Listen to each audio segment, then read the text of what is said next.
വഖാലു അവർ പറയുകയും ചെയ്തു ലൗലാ യഅ്തീനാ ബിആയത്തിൻ മിർ റബ്ബി ലൗലാ യഅ്തീനാ ബിആയത്തിൻ മിർ റബ്ബി. എന്താ അതിൻ്റെ അർത്ഥം? ലൗല എന്ന് പറഞ്ഞാൽ അവിടെ ഹല്ല എന്നാണ്.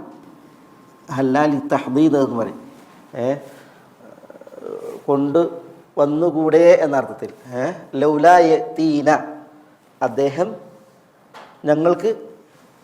ഞങ്ങൾക്ക് എത്തിച്ചുകൂടെ എന്ത്? ബി ആയത്തി മിർ റബ്ബി, തൻ്റെ റബ്ബിൽ നിന്നുള്ള ഒരായത്ത്, അല്ലെങ്കിൽ റബ്ബിൻ്റെ അടുക്കൽ നിന്നുള്ള ആയത്തുമായി ഞങ്ങളുടെ അടുക്കൽ വന്നുകൂടെ എന്നാണ് ലൗല. ഹല്ല എന്ന് പറയും. ഇവിടെ പിന്നെ ലൗല ഫുലാനുൻ, ഇന്ന വ്യക്തി ഇല്ലായിരുന്നെങ്കിൽ ആ അർത്ഥത്തിലല്ല. ഇവിടെ ലൗല എന്ന് പറഞ്ഞെങ്കിൽ ഹല്ല എന്നുള്ള അർത്ഥത്തിൽ.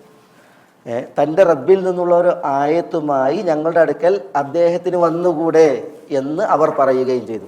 വഖാലു, മക്കയിലെ കുഫാർ അവരാണ് വഖാലു.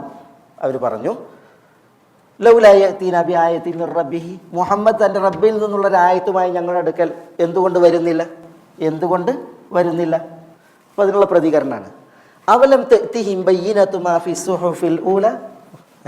അവലം തഅ്തിഹിം, അവർക്ക് വന്നില്ലേ എന്ത്? ബയ്യിനതു മാ ഫി സുഹുഫിൽ ഊല. അസ്സുഹുഫുൽ ഊല പൂർവ്വകാലത്തെ വേദങ്ങൾ, ഏടുകൾ, പൂർവ്വകാലത്തെ വേദങ്ങൾ.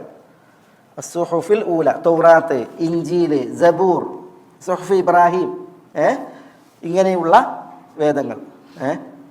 ഫിസ്സുഹുഫിൽ ഊല, അസ്സുഹുഫുൽ ഊലയിൽ ഉള്ളതെല്ലാം അതാണ് മാഫി സുഹുഫിൽ ഊല. അവർക്ക് വന്നില്ലേ എന്നാണ്. ഇവിടെ ഈ കുഫാറു മക്ക ചോദിക്കുന്നത് ലൗലാ യഅ്തീനാ ബി ആയത്തിൻ മിർ റബ്ബി, റബ്ബിൽ നിന്നുള്ളൊരു ആയത്തുമായി എന്തുകൊണ്ട് മുഹമ്മദ് ഞങ്ങളുടെ അടുക്കൽ വരുന്നില്ല? അവരുടെ ഉദ്ദേശം ഈ ആയത്തുകൊണ്ട് എന്താ? ആയത്തുകൊണ്ട് അവരുടെ ഉദ്ദേശം സാലിഹ് അലൈഹി സ്വലാത്തു വസ്സലാമക്ക് നൽകിയ ഒട്ടകം, മൂസ അലൈഹി സ്വലാത്തു വസ്സലാമക്ക് നൽകിയ വടി, ഇങ്ങനെ ഈസ അലൈഹി സ്വലാത്തു വസ്സലാമക്ക് നൽകിയ ദൃഷ്ടാന്തങ്ങൾ, ഇതുപോലത്തെ ആയത്തുകൾ, അതുമായി എന്തുകൊണ്ട് മുഹമ്മദ് ഞങ്ങളുടെ അടുക്കലേക്ക് വരുന്നില്ല? ഇതാണ് ആര് പറയുന്നത്? കുഫാർ പറയുന്നത്. അപ്പോൾ പറയാണ്, അതിനുള്ള പ്രതികരണമാണ് അവലം തഅ്തിഹിം, അവർക്ക് വന്നിട്ടില്ലേ?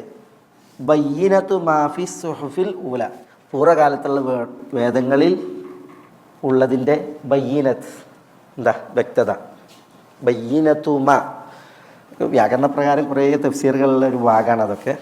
ബയ്യിനത്തുൻ മ കണ്ടോ, ഇവിടെ തെൻവീനോട് കൂടിയിട്ടാണ് എങ്കിൽ അതിൻ്റെ ഉദ്ദേശം എന്ത്? പിന്നെ ബയ്യീനത എന്ന് നസ്ബാണ് എങ്കിൽ എന്ത്? അതല്ല ബയ്യീനത്തു മ എന്നാൽ എന്ത് എന്ന രീതിയിലൊക്കെ വളരെ വിശദമായിട്ടുള്ള കുറേ പിന്നെ തഫ്സീർ ഉള്ളൊരു വചനാണത്.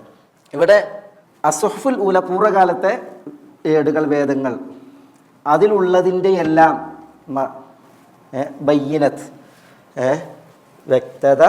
അവലം തഅ്തിഹിം, അവർക്ക് വന്നിട്ടില്ലേ എന്ന് പറഞ്ഞെങ്കിൽ വിശുദ്ധ ഖുർആനിൽ എന്തുണ്ട്? വിശുദ്ധ ഖുർആനിൽ പൂർവ്വകാലത്ത് നൽകപ്പെട്ട കാര്യങ്ങളൊക്കെ ഉണ്ടല്ലോ, അതിൻ്റെയൊക്കെ വിശദമായിട്ടുള്ള പ്രതിപാദ്യം അവിടെ ഉണ്ട്, വിശുദ്ധ ഖുർആനിലുണ്ട്. എന്താ ഉണ്ടായത്? നബിമാർക്ക് നൽകപ്പെട്ടതിനെ ചോദിച്ചവർ കളവാക്കിയപ്പോൾ ആ കളവാക്കിയവർക്ക് എന്ത് കിട്ടി? അതൊക്കെ ഇവിടെ ഉണ്ട്, വിശുദ്ധ ഖുർആനിലുണ്ട്. അതവർക്ക് വന്നിട്ടില്ലേ എന്നുള്ളതാണ് ഇവിടെ ചോദിക്കുന്നത്. ഇവരും ലൗലാ യഅ്തീനാ ബി ആയ എന്ന് ചോദിക്കണത് എന്തിനാ? അത് കണ്ട മാത്രമേ, കിട്ടിയ മാത്രമേ ഞങ്ങൾ വിശ്വസിച്ചു എന്ന് പറയാനല്ല, പിന്നെയോ അവർക്ക് കളിയാക്കാനാണ്. കളിയാക്കിയിട്ടുണ്ടെങ്കിൽ ഇവിടെ കളിയാക്കിയവർക്ക് കിട്ടിയതെന്താ? അത് അവർക്ക് കിട്ടുമെന്നുള്ളതാണ് അല്ലാഹു സുബ്ഹാനഹു വ തആല ഇവിടെ എന്ത് ചെയ്യുന്നത്? അറിയിക്കുന്നത്. വഖാലു ലൗലാ യഅ്തീനാ ബി ആയത്തിൻ മിർ റബ്ബിഹി അവലം തഅ്തിഹിം ബയ്യിനതു മാ ഫി സുഹുഫിൽ ഊല. അടുത്ത ക്ലാസ്സിൽ നമുക്കിത് പൂർത്തിയാക്കാം ഇൻഷാ അല്ലാഹ്. നമ്മൾ അള്ളാഹു വാഗ്ദാനം ചെയ്തത് എന്താണോ അതാണ് ചോദിക്കുന്നത്. അത് തേടുന്നതിന് കുഴപ്പമില്ല. അള്ളാഹു സുബ്ഹാനഹു വ തആല നമ്മളോട് വാഗ്ദാനം ചെയ്തത് എന്താണ് അതാണ് നമ്മൾ ചോദിക്കുന്നത്. മനസ്സിലായി? ഇപ്പം നമ്മൾ പിന്നെ ഏതൊരു ദിക്റും ഏതൊരു ദുആയും ചെയ്യുമ്പോൾ നമ്മൾ അള്ളാഹ്ക്ക് വേണ്ടിയിട്ടാണ് നിർവഹിക്കേണ്ടത്. പക്ഷേ അതിന് അള്ളാഹു സുബ്ഹാനഹു വ തആല ഭൗതികമായി നിശ്ചയിച്ചിട്ടുള്ള വല്ല പിന്നെ പാർശ്വഫലങ്ങളും ഗുണങ്ങളും ഉണ്ടെങ്കിൽ നമുക്കത് എണ്ണീട്ട് അള്ളാഹിനോട് ചോദിക്കാം. അതെന്തല്ല, അതൊരിക്കലും അത് നമ്മുടെ ഇഖ്ലാസിനെ ഹനിക്കുന്ന വിഷയമല്ല. നമ്മൾ അള്ളാഹുവിൽ തന്നെയാണ്. ഇപ്പം സദക്ക പരസ്യമാക്കാൻ പറഞ്ഞു ചില സന്ദർഭങ്ങളിൽ, അല്ലേ? സദക്ക പരസ്യമാക്കാൻ പറഞ്ഞു. എന്തിനാ പരസ്യമാക്കാൻ പറഞ്ഞത്? മറ്റോ കാണാൻ വേണ്ടിയിട്ടാണ്, മറ്റുള്ളവർക്ക് മാതൃകയാകാനാണ്, പുതുവത്തിന് വേണ്ടിയിട്ടാണ്. പക്ഷെ മറ്റുള്ളവർ കാണാൻ വേണ്ടിയിട്ട് നമ്മൾ സദക്ക പരസ്യമാക്കുമ്പോഴും നമ്മൾ ആരെയും ലക്ഷ്യമാക്കണത്? നമ്മൾ അള്ളാനെയാണ് ലക്ഷ്യമാക്കണത്. നമ്മൾ അള്ളാനെ കാണിക്കണുള്ളൂ, പക്ഷേ മറ്റുള്ളവരെ കാണുക എന്നുള്ളത് അവിടെ ഉണ്ട്. അള്ളാഹു സുബ്ഹാനഹു വ തആല പറഞ്ഞുകൊണ്ടാണ് നമ്മൾ ഇതിൻ്റെ ആലാനീയത്വം കൊടുക്കുന്നത്. അപ്പോൾ അതിലെന്ത് പറഞ്ഞില്ല, അത് ഇഖ്ലാസിനെ ഹനിക്കുന്ന ഒരു വിഷയമല്ല.